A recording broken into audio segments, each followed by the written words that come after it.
Hi, this is Cindy Pressgraves with Real Estate Divorce Single Mom. And today I have Josh Bates from, you're supposed to say where you're from, Josh.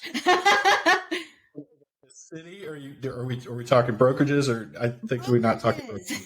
Today we're talking about real estate scams. So Josh is an amazing broker from Atlanta, Georgia. But where is your office located, by the way? We're an all virtual company. We do have an office up in Woodstock that we just kind of achieved that office through acquisition. And I'm not sure how long we're going to keep it, but it's there for now.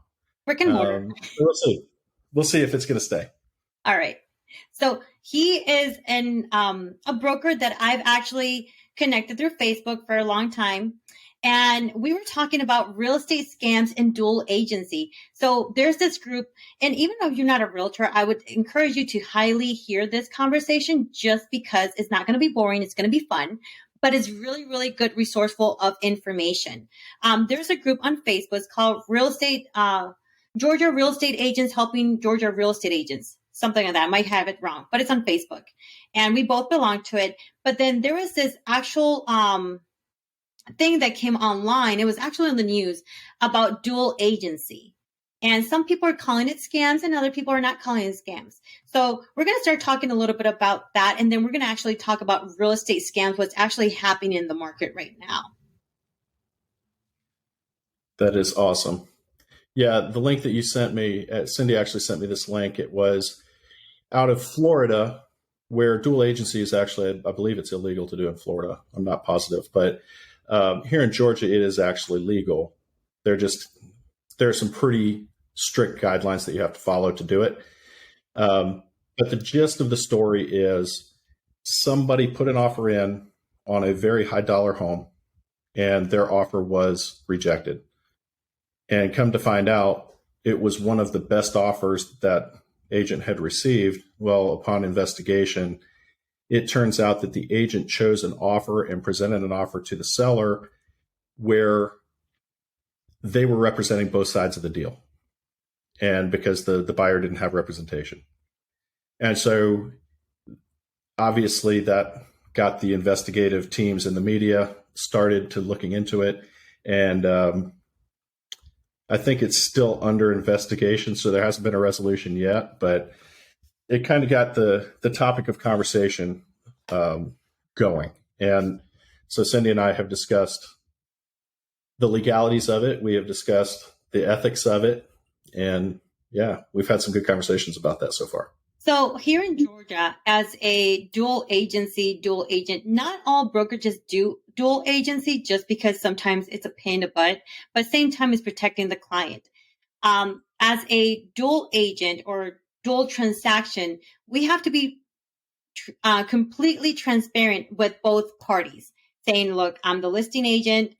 They don't have a buyer, but let's see how we can work this out in order to make sure that that transaction is actually happening and gets to the closing table, especially when there's time of an essence there. We don't want neither parties to fall. The client, for example, the client puts an offer on a house. They don't even have the contingency upon the seller of the home. Then, okay, what do we do now? Are they going to lose their earnest money, which is like $5,000 to $10,000, depending on the price point of the home, or what's going to happen? Or do we risk it with a different agent? But at the same time, we have to present all offers. Meaning, in my case, what I do is I send all offers and I put everything on a spreadsheet, breaking down by agent's name,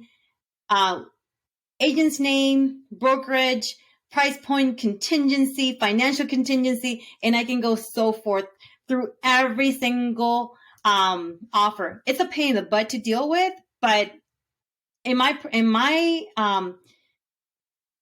experience, I think that is more beneficial for myself and the client as well, especially the client, because they can actually understand and have everything in front of them. Same time, let's go through each offer. All right, which one do you think is better without missing any of them? And putting a time limit, especially during this time. In my case, what I do is I list the properties on a Thursday and I go ahead and make a decision on a Monday morning. That way we have the opportunity to get the highest and best offer, especially during this market. Josh, what do you guys do in your A very similar thing. I think we've got very similar models. And the spreadsheet thing is brilliant. That is, the agents that I know that are some of the best, most proficient agents do the very same thing. Now, I can say in this market where you're getting 33 offers, I'm not sure if they have 33 rows of actual documented offers, but they may take the top 5 or the top 10 and put those on a spreadsheet and send everybody else a form letter saying, "Hey, we've looked at your offer. The buyer doesn't, or the seller doesn't want to entertain those. So thank you." And you're very polite about it, but you turn it down. And those top 5 or 10, you've got all of those data points entered in, right? And so if it ever comes back, you can honestly say, "Hey, look, the seller and we have gone over every single offer.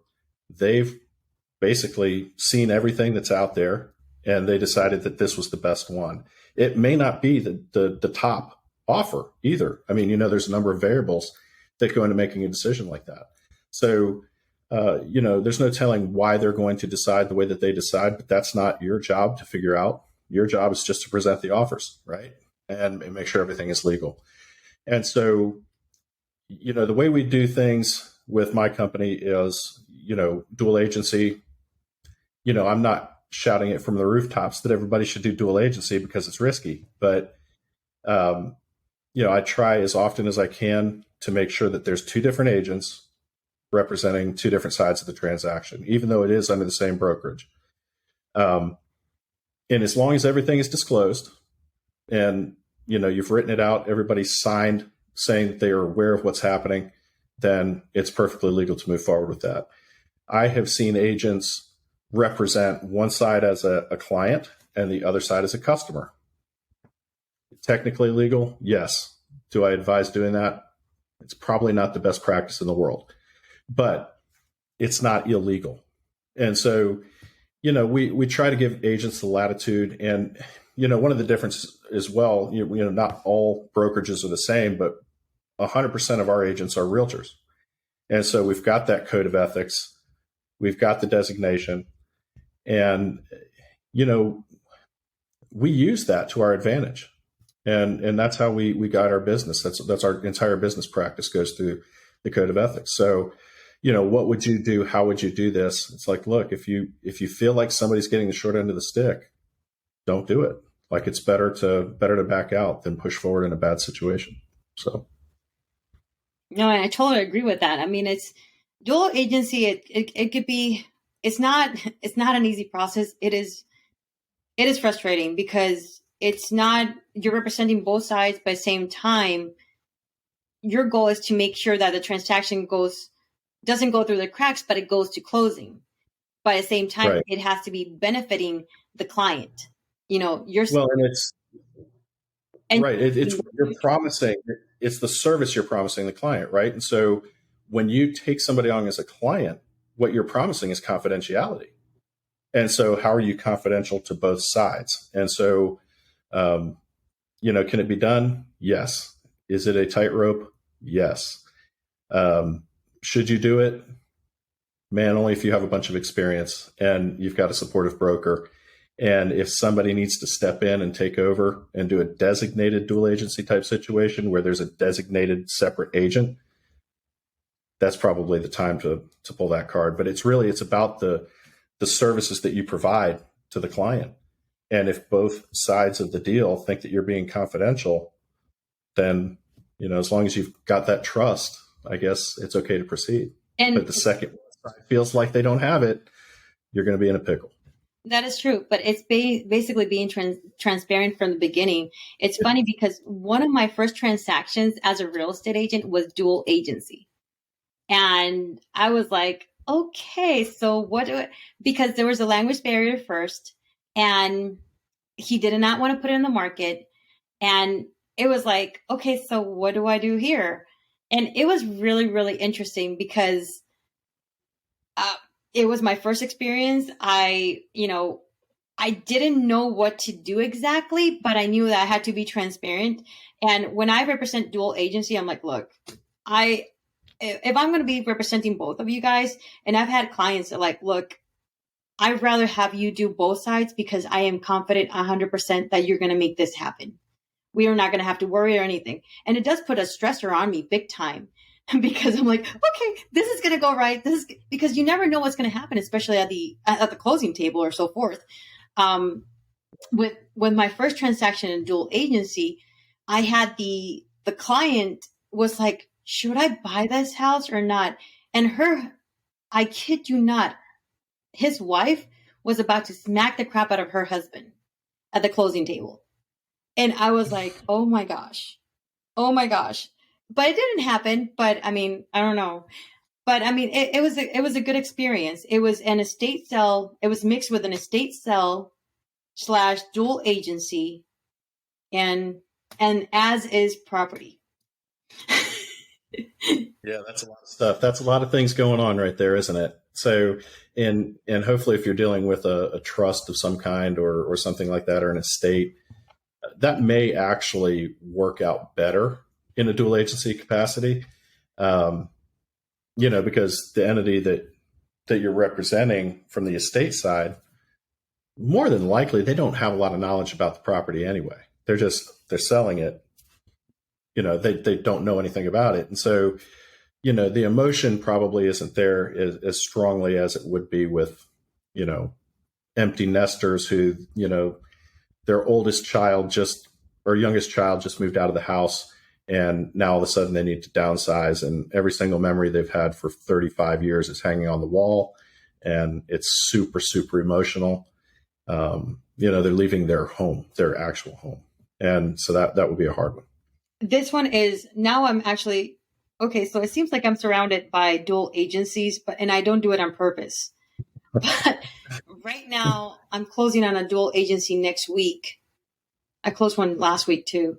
Yeah, I am surrounded, but it's not like I do it on purpose. It's just like I gain both the sellers and the buyers' trust, and that's the whole thing, especially when you're talking about an estate, especially when you're talking about you want this property to go to the right hands. This is an off-market property.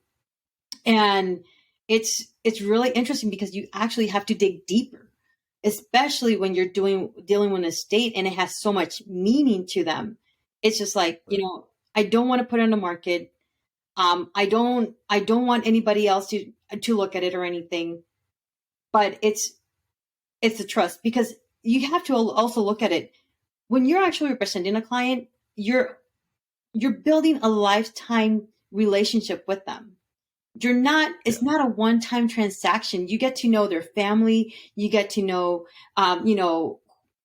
their kids. You get to know their neighbors. You get to know, where they work at. It's building connections and communication and trust. So that's very, very important. So once they trust you, don't ever break that trust. Be honest and transparent completely. Yeah. And that is such a huge point, because in any deal that happens, like, the bigger value comes from the relationship that you build with your client. And it doesn't matter if it's a dual agency situation or if it's, single agent, single client, like that, it doesn't matter. You're going to get a lot more value out of the long-term relationship than you will out of the short-term payday. So as long as you're going at this business in that way and with that sense, then I think you're probably going to be okay. Definitely. And don't ever follow the money. Follow, follow the people. Educate people. Once you educate people, the money comes just into place. Don't be following these luxury high-end houses, but start small too. You got to find, because believe me, when you're getting into luxury, it's a pain in the butt sometimes. Because that's when you're actually catering, like, okay, are you available? Some of them will text you at 3:00 in the morning. Some of them will text you at midnight. And it all depends on what your experience is based on. And don't get me wrong, luxury is pretty awesome, but where do you want to be at? What are your goals looking like? Yeah. Well, in that, that nice young couple, if you're a brand new agent, the nice young couple with the baby that you're showing a house to today for $125,000, In 25 years from now, they may have paid that house off. It's probably appreciated in value. Their kids probably gone to college, or they've had more kids and they're looking to upsize now. And, maybe all of a sudden you find yourself in that luxury market because they've been putting money away for 25 years. So, if you stay in the game that long, those are the kinds of things that can happen. So whenever, now that you mentioned that, so back in 2000, well, last year actually. So back in 2019, I started working with a client. He's 23 years old, and um, he's like, well, I'm paying $1,800 a month in rent. I'm like, I just moved in with my parents. I'm like, what are you wanting to do? You always guide them, always guide people as you want to be guided, as you want to be helped, as you want to be treated. So think about that first whenever you're talking to a client, because I'm very blunt, and people like me being blunt. I mean, if not, then keep on scrolling or just keep on looking for a different agent. I have no problem with that. No feelings hurt here.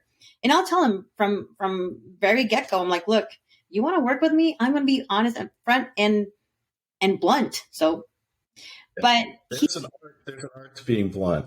So if you can be blunt with a smile on your face and not make it personal, then you've got the gift. yeah, that's true. I can do that too. But so he was 23 years old, and he's like, look, I'm scared of buying this house.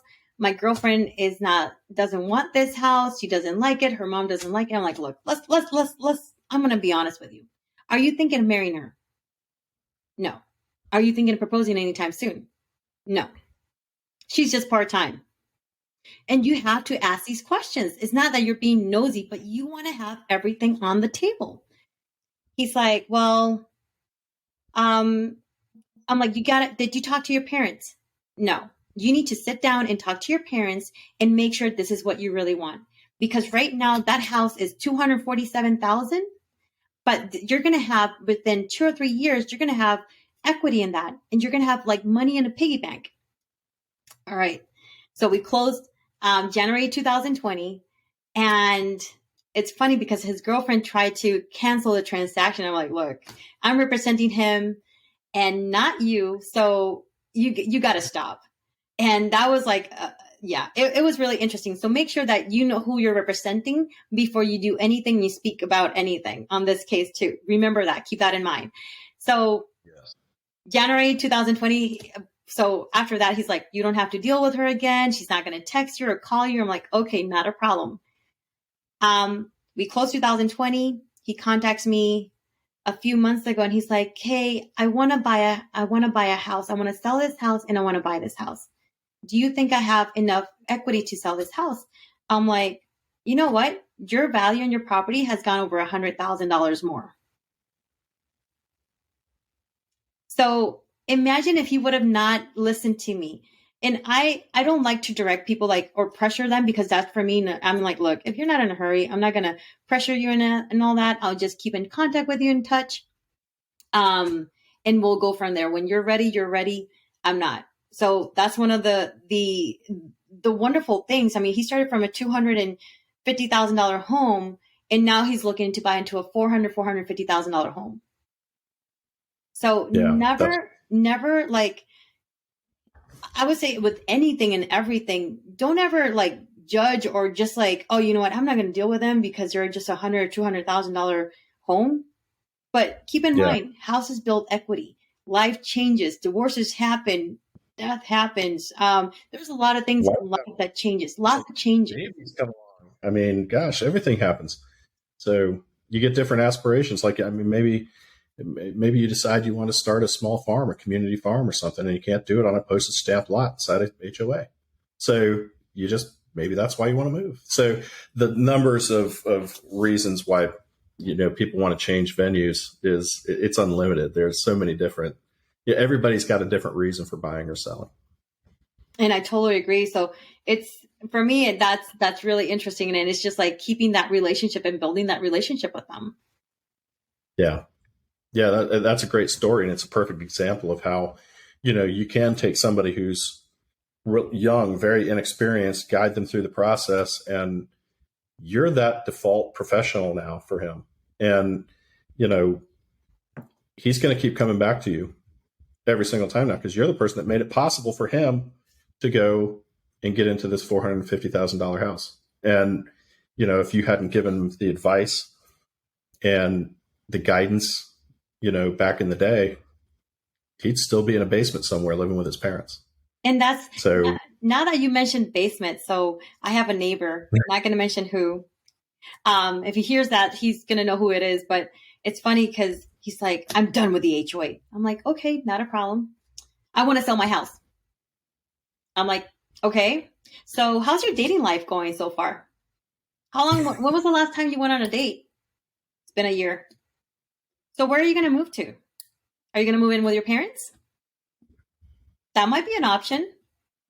Are you planning to get married? Are you planning to have a relationship anytime soon? He's like, fine, I'm not selling my house. I'm like, it's not about just selling houses. It's about getting to know their real needs. It's not about desperation. It's not about, yeah, I'm going to sell a house. I'm going to sell a house. I'm going to sell a house. No, it's about like, okay, do you really need to sell your house? Or do you know where to go? Do you know what your goal is? Do you know what you need to do? Do you know what type of house are you wanting to buy or where you want to be? Have you talked to a lender? These are all things that are very important before even putting a house on the market. You know, yes, one, one thing is that you can say, hey, I own a house. You can own a house all day long, but that does not make you qualified to buy a new house. that's true. That's very true. So Yeah. And for all the new agents out there that are listening to this, Cindy's done this. She's probably done this 10,000 times, and when she says things, and I second everything that she's saying and support it, she says it's not about the money. If you're just starting out and you haven't sold a house yet and you're wondering where you're going to buy that next gallon of milk, that's a hard pill to swallow. And I get that. But, when you've done as many repetitions as Cindy has, and you can get past that desperate feeling almost and panicked feeling, and you can start to focus your energy on the good of the client and building relationships and being a solid source of information, it will change your real estate career drastically. I So, totally agree with that too. So, it's so interesting, like how real estate works because it's you're a marriage counselor. Like I was telling you that's yesterday. Honestly, for some reason, I've been talking to a lot of people getting divorced or about to submit papers for divorce, serve their, and it's just like, look, what are you doing? And I'm not going to say it here, but these are things that I talk to them privately. I'm like, yeah, okay, you're going to get divorced. These are the things that you need to do. I've been through 2 divorces, and I'm honestly, I'm going to tell you, I brag about it because it's an experience. I never thought in my life that being divorced and going through divorce twice, would help me in my real estate career because now I know how to guide people. And, some people are afraid. I have two of my friends, I would say close friends, close Facebook friends, close social media friends, actually more than two, TikTok friends too, that are going through divorce. And they're like, I don't know how to do this. We have so many assets. All right. If you're talking about assets, are you going to do it by yourself or are you going to go ahead and just sign everything? When you're in a divorce, you're so vulnerable. You just give everything because you think it's the best thing, best possibility, best alternative. But you actually need someone that will guide you. A divorce attorney will tell you completely. But if you're going through it, let me know and I'll be happy to guide you on that too. I'll private message you. I don't charge for that, by the way. But it's guiding your clients in the best interest as possible. Sometimes it's better to not sell. Sometimes it is. Sometimes it's to make it into a company. With my previous ex-husband, I made it into a company and we had a property and then I sold it. That's different. That's different varieties. And it's taken as amicable as possible. Have you had any experience with divorces? yeah, yeah. I've been through divorce, and the one thing I can say about divorce is it is easier to follow the sage advice of somebody from outside of the divorce than it is to try to think of all the different angles yourself. Um, and well, I'm a Marine as well, and I served in Iraq and all these other things. And so, you hear people in the military, in particular combat like veterans, talking about the fog of war, how things start happening. It's so overwhelming. You can't think of one thing. And you find yourself just overwhelmed with the amount of things that you're taking in.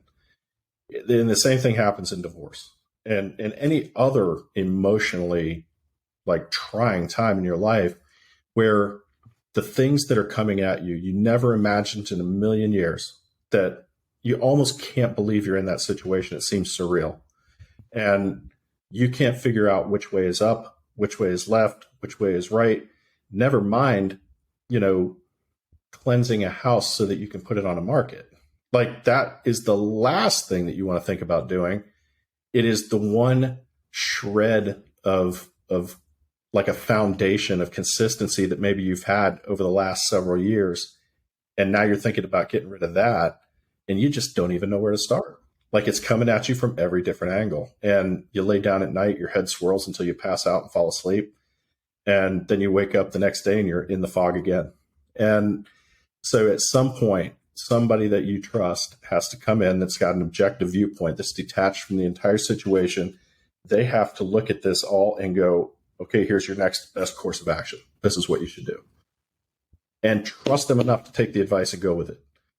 And you know, if you're dealing with somebody obviously like Cindy or like one of my agents, you know, you're going to get a good level of service. You're going to get somebody that's honest, ethical, kind, understanding, empathetic, and, you know, take the advice and run with it. So yeah, to those people that are in that situation, I feel you. I get it.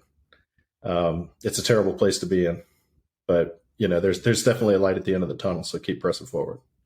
Definitely. I totally agree with that. I mean, it's, you know, and it's not rushing everything. I mean, if you want to go ahead and say, you know what, I want this to work super fast, but then you agree to everything. Oh gosh, think about it's a contract. It's a legal contract that will remain for the rest of your life.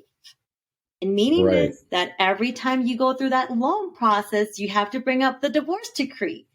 The divorce decree, and if you're paying child support and if you're getting alimony, these are things that you have to take into consideration. It's a legal contract mandating by the court. Like it or not, yes, it is. It's going to follow you for the rest of your life. Yep. Very, very true. Yeah. And so this whole conversation started with dual agency and potential scams and pitfalls and things like that. I will say that if you find yourself in an emotionally trying situation like this, you very well could be victim to a scam. And that's where having a good real estate agent is such a huge benefit. I mean, I'm sitting here looking at my computer screen, loan foreclosure relief scam, wire fraud scam, loan flipping scam, commercial real estate scam, home inspection scam. They're all over the place. It's outrageous. So I'm going to And tell you something that actually happened to one of my clients. Not so the other day, I think like a couple of weeks ago, I was sitting on my dining table with my assistant, and I had my client call me in panic, like, Cindy, my brother's in trouble. I'm like, okay, so what type of trouble? He's going to lose his house. Okay, so what happened? Give me the, he's like, he signed a document. He thought it was for someone to see the house. And now he's actually having to sell the house. Okay, I kid you not. This is a document like it was a written document. I'm just using this as an example. Written document. It was misspelled incorrectly. He had signed the last page. He did not, they never gave him the first page. Now this came from a reputable agency. They're very, very worldwide. And the agent did not disclose that he was an agent. So I will say the county though. This was, so as soon as he signed that document, they went ahead and they registered that, contract in DeKalb County. They recorded it directly with them. So that means that he cannot sell the property. And they actually took him to court. So if you think that because that you keep in mind that any document you sign, don't ever sign a blank document. Don't ever sign something that you have no knowledge. You got to check it. You can't not trust, and you cannot trust anybody. So he's probably going to be losing his house. The only loophole that I saw was that he needed a written letter from the grantor that makes him the grantee in order to sell the property. That's the only loophole. But this man is visually impaired. Oh yeah, visually impaired, hearing impaired, and he takes very heavy medication on a daily basis. So these are scams that are actually going out there. So if you think that you can sell your house on your own, oh yeah, I know it better. I know everything. Look, it's not about just having a pretty face and just putting signs and opening doors. This is not. It is so much more that I'm telling you, once my book releases, I hope you guys read it and all that. But the things that I go through sometimes, I call the unicorn situation. I mean, every time I talk to my broker, he's like, "Oh, what now?" I'm like, "Oh gosh, never heard of it. Oh, great. Let me just see." But these are things that are actually happening. We deal with so many things in the back end, and sometimes we don't even want to tell our clients. So after we finish with the transaction, all right, so this is everything we went through. Some processes will be smooth and some won't, especially like fraud, like scam. And I bet you've seen this all the time. Pre-approval letters that are fake pre-approval letters, fake proof of funds, fake introduction Yep. letters. I mean, these are all things happening. And it's just like, what do you really want to deal with that? I mean, as an agent, we can actually dig more deeper, but you as an owner, you're not able to do that. You cannot dig deeper. I mean, you can, but are they going to give you the information? I don't think so. Well, probably you've got better things to do. Yep, But true. I'm assuming you're probably working or looking for work or something. Um, tending to kids, tending to grandkids, you're doing something that, having to do all of this research and digging deeper and all that stuff. I mean, certainly you've got better things to do. And fortunately for us, we don't. This is what we do for a living. So maybe just leave it to the pros. No. Have you had any? What's your experience with scams and all that? They pop up from time to time. And, it's pretty obvious when, and you and I talked a little bit before we came on and started recording, but um, everybody knows what a good, solid real estate transaction should feel like. Is it going to be emotional? Yes. Is it going to be a bunch of different things? Yes. But the second you start getting people that are like, well, you know, I want to list the house, but I don't want to put a sign in the property. Oh, and by the way, I don't want the tenants to know. And oh, by the way, I won't sign an exclusive right to sell. Oh, and by the way, I'm not going to sign this, that, and the other thing. And oh, by the way, yeah, I know you use GAR forms, but I don't want to use GAR forms. I want to use my own contracts. When they start throwing these conditions out there, that should be that's a sign from the universe to stop and take a look at what's going on around you. Like, honestly, seriously, don't how it should feel. And so if it starts to feel contrary to that, really give it a good scrutinizing look and be judgmental of the situation that's happening. And, if you can look at it and you can say, yeah, well, you can kind of write off some of the different things. People not wanting to put a sign in their yard, that might be an HOA thing. Who knows? It And could be a bunch of different that would be okay. but No sign on the yard, because I mean, believe me, I had a situation that the client was like, "Look, I don't want to sign on the yard because my neighbor's nosy and she's going to be up my all over." neighbor's nosy, right? And it's just Exactly. look, I'm like, okay, interesting, that's fine, not a problem. Because I mean, believe me, after I put that sign, the neighbor was calling me nonstop, and I'm like, I Yeah. totally It's understand the what you're first open saying. house. Yeah, the first open house is for the neighbors. The rest of the open houses are for everybody else. Yeah, exactly.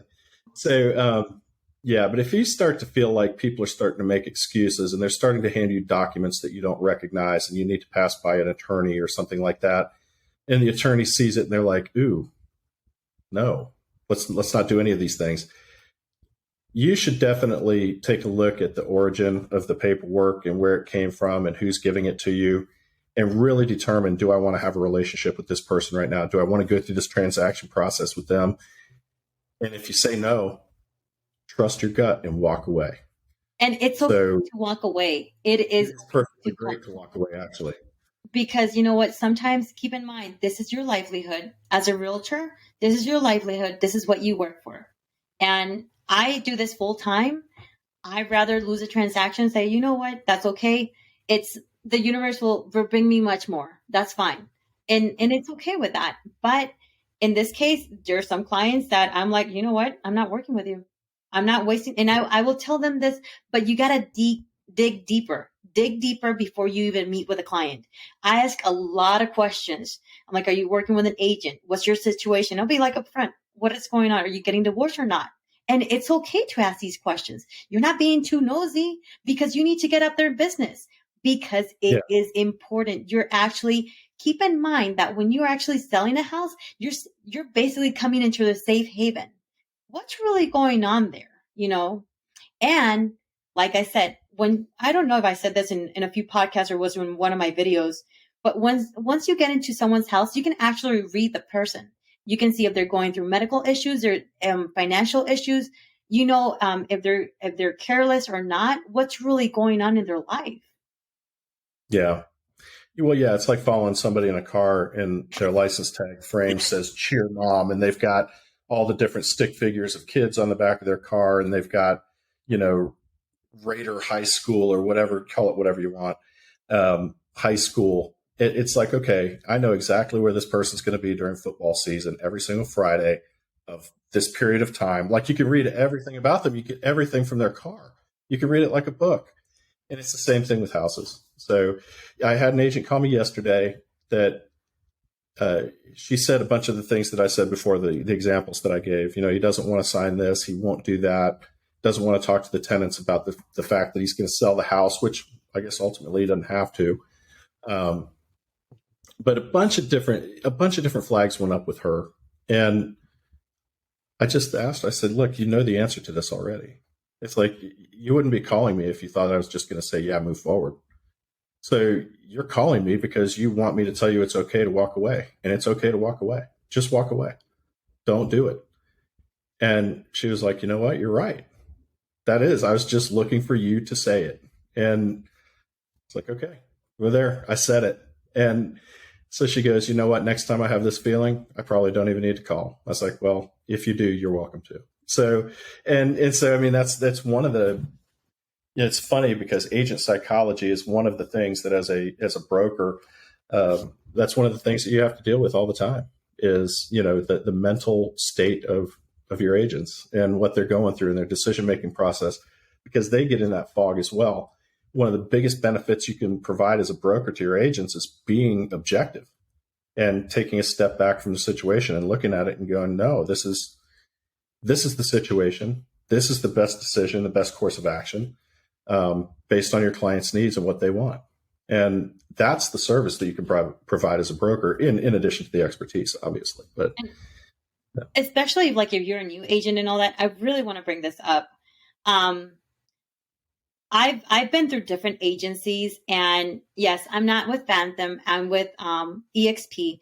And you know what? We all collaborate. That's okay. We don't have to cut our throats or anything. We can all be friends because you know what? At the end of the day, it's we're gonna find each other in this field sooner or later, and we work all together. So we're nice to each other. It's like playing with people in playgrounds. So that's we're right. nice to our friends. So it's whenever you actually choose a real estate company, a brokerage, when you're getting your license, it's really, really important to interview the broker. I had a broker True. that has 100% commission, and he didn't know the answers. He couldn't support me. He couldn't give me what I needed. And it was frustrating because I was like, okay, so what do I do in this situation? What do I do in that situation? What happens now? Be like, I don't know. And that becomes really frustrating because then you don't have the appropriate guidance. But at the same time, keep in mind, this is your livelihood. Don't go for what is cheaper or what is like better. Just make sure that you interview different brokerages and make sure that they can actually back you up in a situation That's right. or Yeah, it's super situations. advice. I mean, yeah, multiple situations. On my path to becoming a broker, so I got out of the Marine Corps and went into real estate. And as a brand new agent, gosh, I think over time I've had 4 different brokers. And I was blessed to have 3 that were really, really super brokers. I mean, fantastic brokers. Patient, kind, were great teachers. I mean, just every great descriptor you can think of were these brokers. They just embodied the role, and they were just very, very good. And then I had a couple, like one in particular, that was just terrible. Like, and it was obvious. It's like, man, how did you get to this level? And so what that did, it did a couple of things. It's like, okay, so now I've got a couple of really good examples. They set a very high bar. And now I know what I'm not willing to be as well. So that's kind of the ground floor. And so when I actually got my broker's license, opened my own firm, I knew what kind of broker I wanted to be. And so when Fathom came along and they offered me the qualifying broker position for the state, it was an opportunity to lead. It was an opportunity to do a bunch of different things, but more than anything, it was an opportunity to work with agents and develop them on an individual level. And it's been the most wonderful thing that's happened to me in this career so far. So it's been great. I admire brokers, but I will not be a broker because you know what? I don't like being in hot water. I mean, with the situations that I actually encounter, I mean, every transaction is not, some transactions are smooth, some transactions are not. I mean, for instance, I have a client, I met them, I showed them houses, they're out of state, and we're closing Monday. And new construction, they didn't come through the walkthrough. They're like, oh no, you're going to do that. I'm like, okay, not a problem.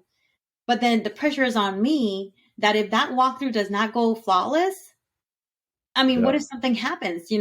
This is me walking through a new construction property. Don't get me wrong. They have, they cover things and all that, but you want to make sure that everything is like, okay, perfect. Not really perfect because nothing's perfect, but Right. it is a lot of pressure as an agent. But in this case, all right, this is what I went through. This is what we're talking about. And they'll back me up. They're not coming to closing. Yeah. They're doing a mail away. It's okay with that. But I'm like, okay. Oh, I got to tell you something crazy. So this agent, no, not this agent, this client. So after we're under contract for 6 months, she's like, hey, can you, there's this agent that he's my friend, but he wants to go ahead and get your commission. What? I'm like, that is illegal. We've been under contract for 6 months and now you're saying this? You cannot do that. I mean, that's unethical completely.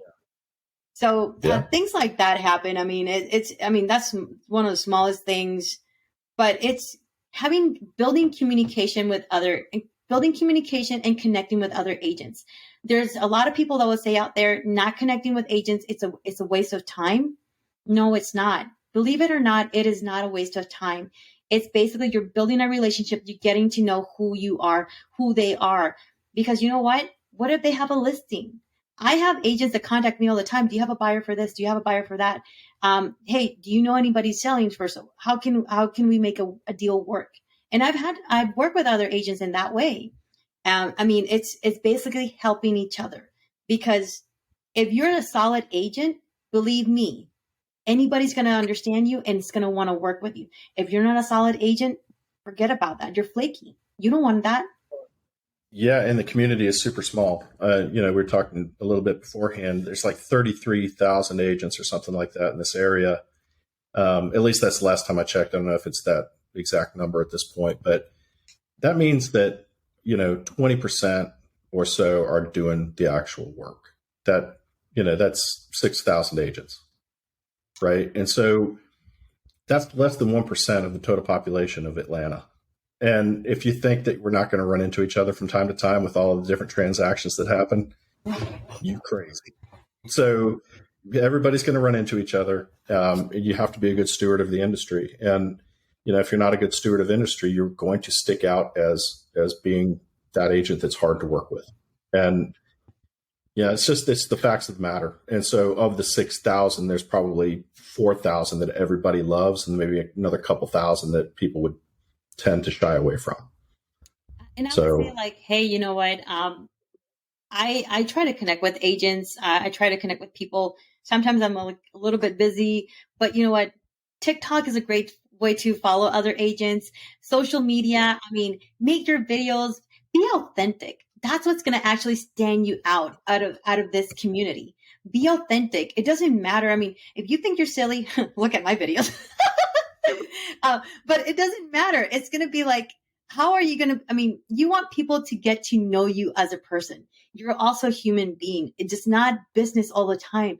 Check in with those clients that, hey, you know what? I have three right now. One is in hospice. The other one has been in and out of the ICU.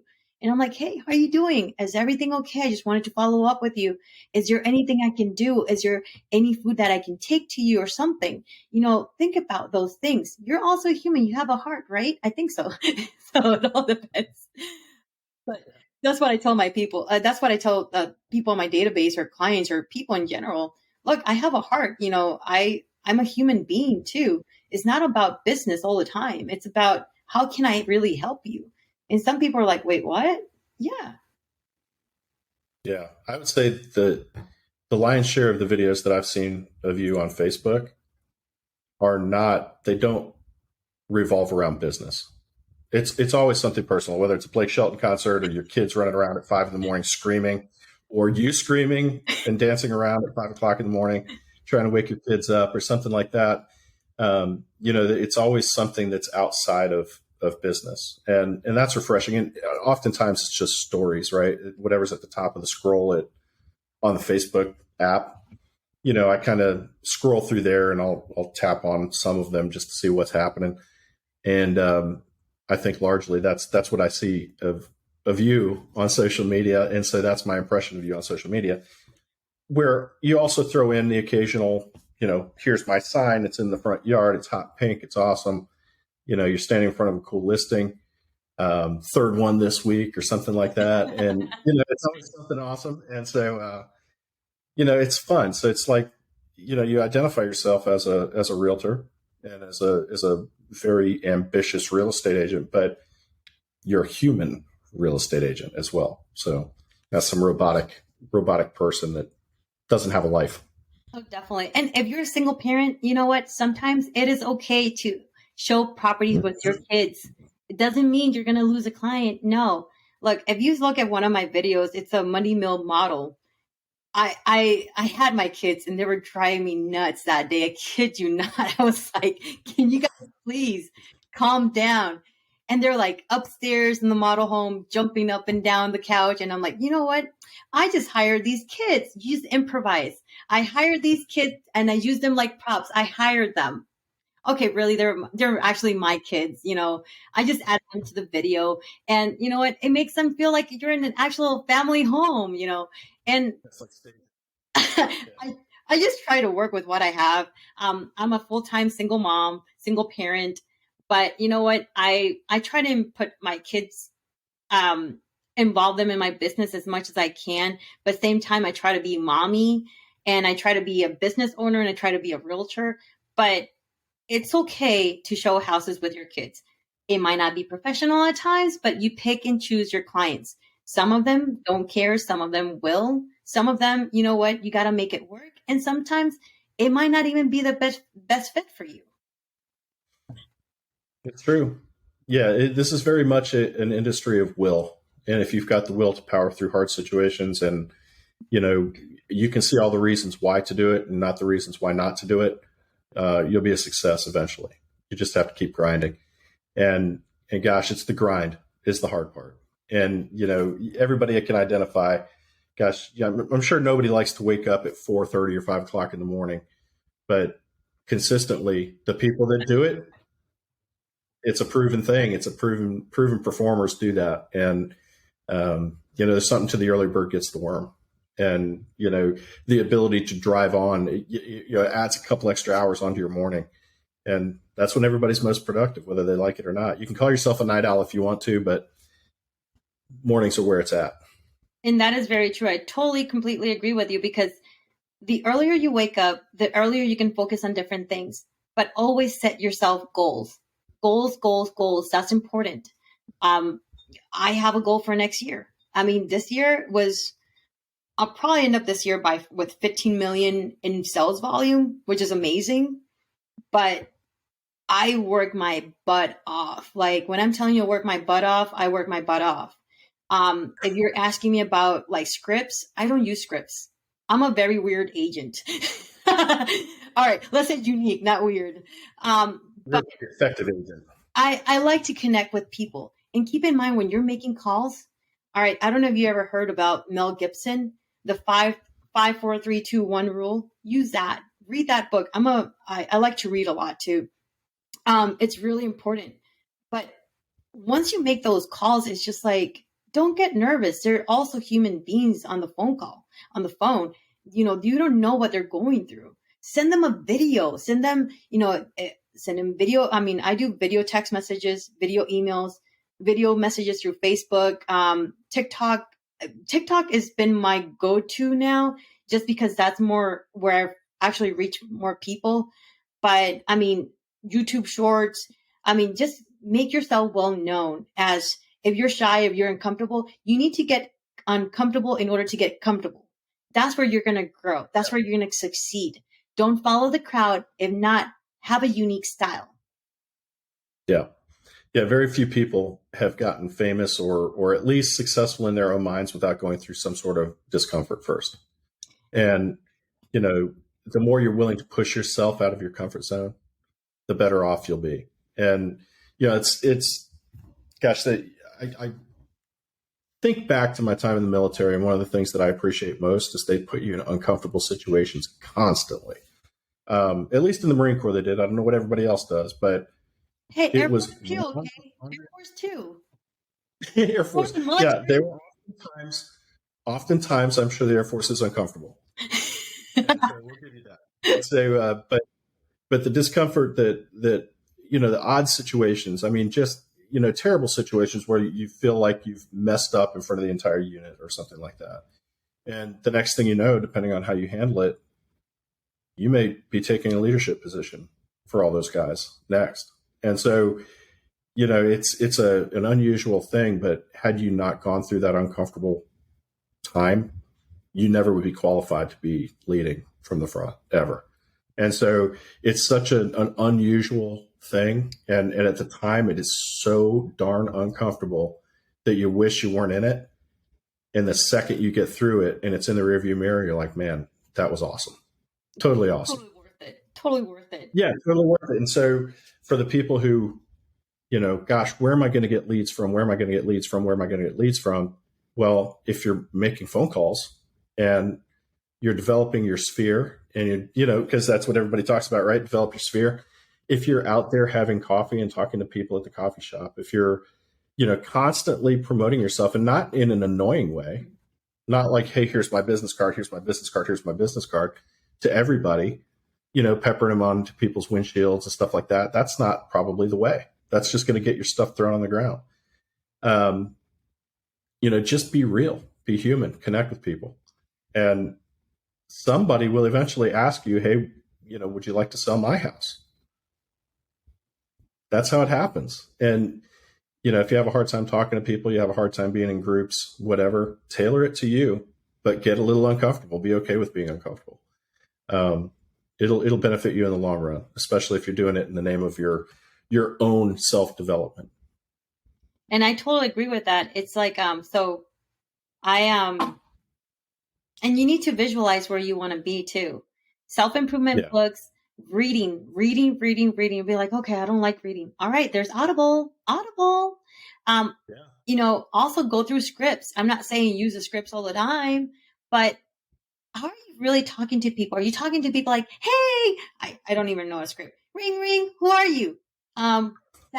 Sally who? And okay, now I'm not making fun of scripts, but I can't use scripts. I just can't, because it's just like so robotic for me. But my thing is, make it as natural as possible. Like, look, I'm basically, like I was telling you earlier, I'm following up with people in my database. Are you following up with those people? I'm making a list. I mean, I have my board there that I have people that I'm going to have, I follow up. I'm going to do this like really quick. That's So, awesome. so that's my board there. But it's just communicating and following up with them. Like, hey, how you doing? It's been a while. Like I followed up with a few people that I closed on a few weeks ago. Be like, hey, how are you selling in? Do you need anything? How are you liking your new home? How can I help you? Connecting other people. That's all. That's what it's all about. Yeah.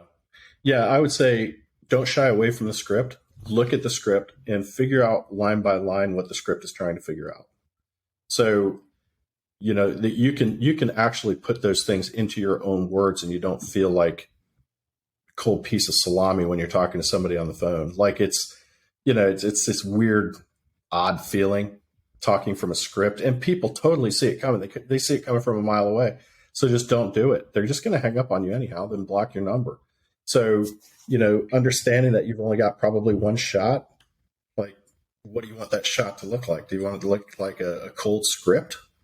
Or do you want it to look like a warm person smiling on the other end of the phone and having a conversation? So I prefer the latter. If you're the cold script person, so be it. Do you? And I totally agree with that. So there's so many things, and we can actually go about this hours and hours and hours. But you know what? This is why we make it so interesting. So you can actually go ahead and listen to my net podcast. So, Josh, thank you very much. I'll have to invite you some other time.